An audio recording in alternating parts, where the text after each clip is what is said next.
All right, everyone, get ready because we're diving headfirst into some breaking news today. We're talking immigration.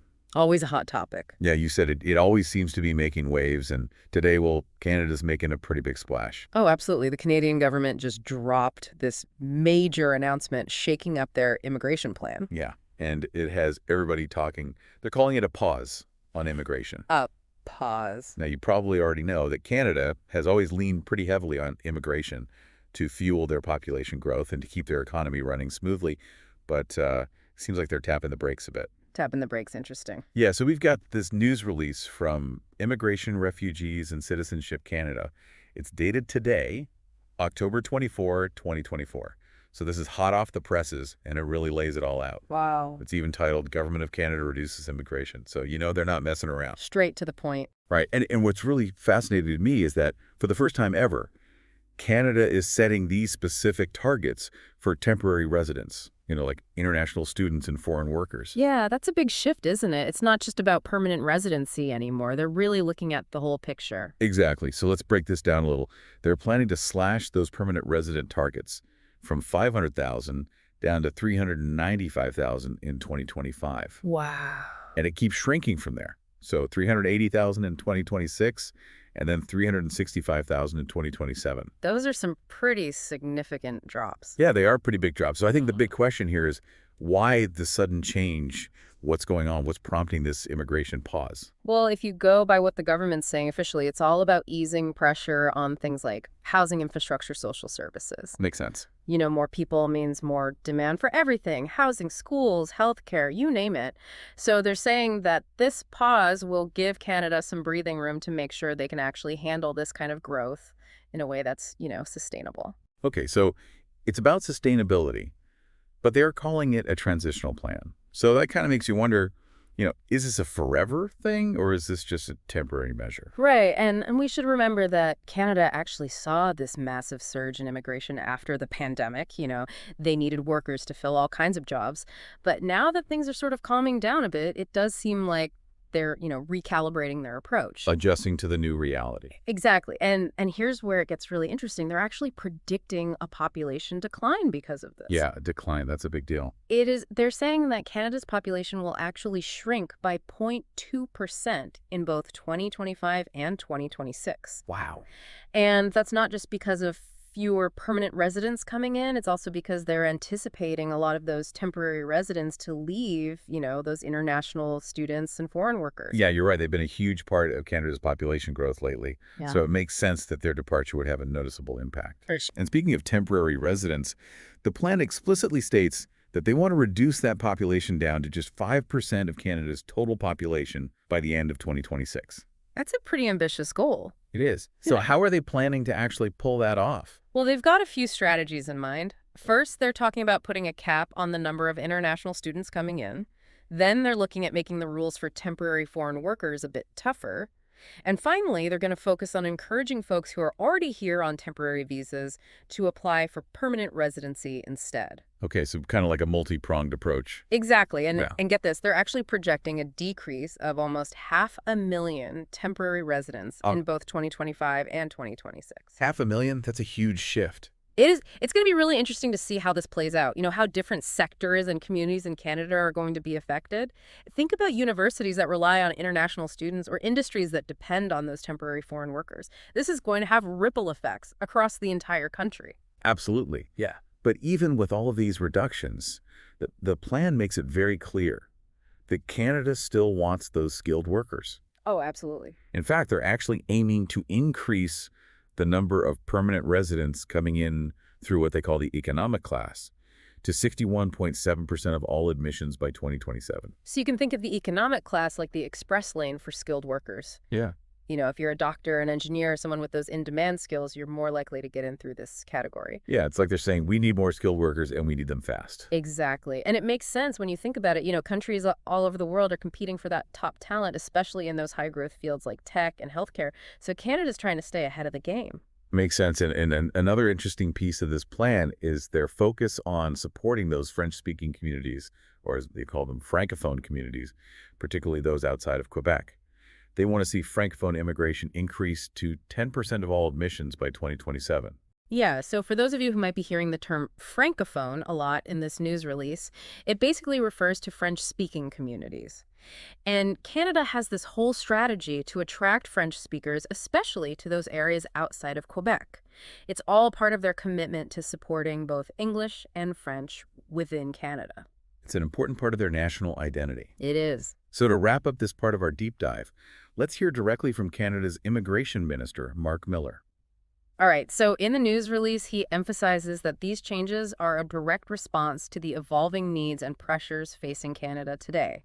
It's a clear signal that they're trying to adapt their immigration policies to fit the current situation. Trying to adapt to be flexible. Exactly. So we've talked about this big picture stuff, but what does all this mean for the thousands of people who are already in Canada on temporary visas? That's a great question. And one thing that really jumped out at me in this supplementary information is just how much Canada's population has grown lately. They hit 41 million back in April 2024. That's a lot of people. It is. And get this, immigration accounted for almost 98% of that growth in 2023. Wow, that's incredible. Yeah, it's a huge number. And what's even more surprising is that 60% of that immigration-driven growth came from temporary residents. So it makes sense that the government is trying to, get a handle on these numbers. Yeah, they're trying to manage that influx a little bit more carefully. Exactly. And they even make this argument that slowing down population growth could actually be good for the economy in the long run. Interesting. How so? Well, they're suggesting that it could lead to, stronger GDP growth and a faster increase in GDP per capita, which is basically how much each person in Canada produces economically. So a smaller population, but a more productive one. Right. And of course, we can't talk about Canada without talking about the housing crisis. Always a hot topic. It is. And the government is really pushing this idea that reducing immigration is going to help ease the pressure on the housing market. They're even estimating that it could shrink the housing supply gap by almost 670,000 units by the end of 2027. That's a significant impact. It is. Yeah. But, I think it's important to clarify something here. When they're talking about these temporary resident targets, they're not talking about tourists or seasonal workers. Right. Those folks are just visiting for a short period. Exactly. These targets are specifically about the net number of new temporary residents who come to Canada each year. The folks who intend to stay for a while. So they're being very specific about who they're including in these calculations. Exactly. And it seems like they've been working on managing the number of temporary residents for a while now. The report mentions a bunch of measures that they've already put in place. Oh, yeah. They've been actively reforming the international student program and making those rules for temporary foreign workers, more stringent. They've also made it tougher to get those post-graduation work permits and even work permits for spouses of international students and temporary foreign workers. So a lot of changes already in the works. Yeah, it seems like they're taking this really multi-pronged approach to ensure that those temporary resident programs are high quality, but also, manageable in terms of numbers. Okay, so quality control and keeping those numbers in check. Right.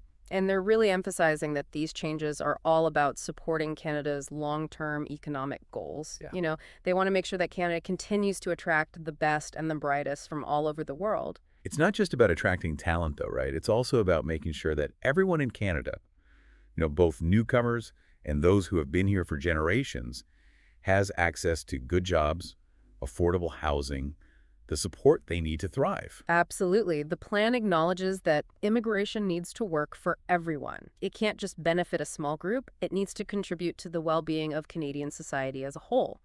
And, it's easy to get lost in all these numbers and policy changes.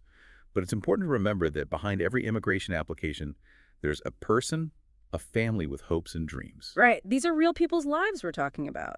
Exactly. These policy changes are going to have a real impact on people's lives.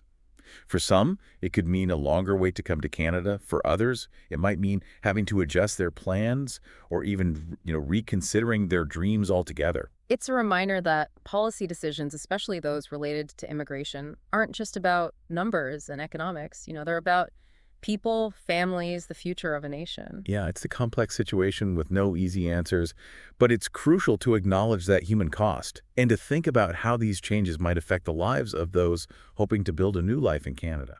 Yeah, it's true. We often get so caught up in those big policy announcements and the economic arguments, but at the end of the day, immigration is about people. People and their stories. Exactly. It's about families who are looking for a better life, students chasing their dreams, workers, contributing their skills to a new country. And these changes, while they're intended to address some of the pressures that Canada is facing, they're going to have this ripple effect on all of those individuals. Yeah, think about it.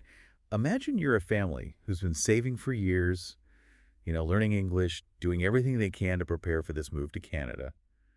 And then suddenly the rules change. The competition gets even tougher. And that path to their dream becomes a lot more challenging. Much more challenging. For many people who have been hoping to start a new chapter in Canada, these changes could mean longer wait times, stricter requirements, and even, closed doors in some cases. Yeah, and it's bound to create a lot of uncertainty and disappointment. It is. And the reduction in permanent resident targets, particularly in that economic immigration category, it's likely to make things a lot tougher for skilled workers who want to move to Canada. Oh, absolutely. And those caps on international students and the stricter rules for temporary foreign workers, those are going to limit opportunities for people who see Canada as a place to build their future. Right. And what about the folks who are already in Canada on those temporary visas? I mean, they must be feeling pretty anxious right now. Oh, I'm sure their lives are basically on hold. While the government has talked about creating pathways for those temporary residents to transition to permanent residency, it's still unclear how many people will actually qualify, and the process itself can be really complicated and time-consuming. It's a tough spot to be in, for sure. It is. It's a difficult situation all around, and there are no easy answers. But it's so important to remember the human side of this story and to acknowledge that these policy changes will have a very real impact on people's lives. Their hopes, their dreams. And for a country that prides itself on being welcoming and diverse, these changes do raise some tough questions about Canada's image on the world stage.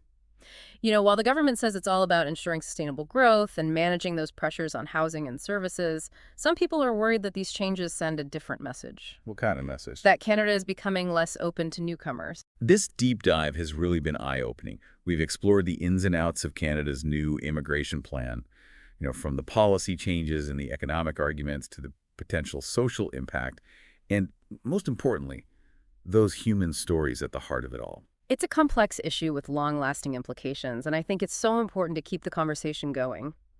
As Canada navigates these changes, finding that right balance between managing growth and upholding its values of inclusivity and opportunity, that's going to be key.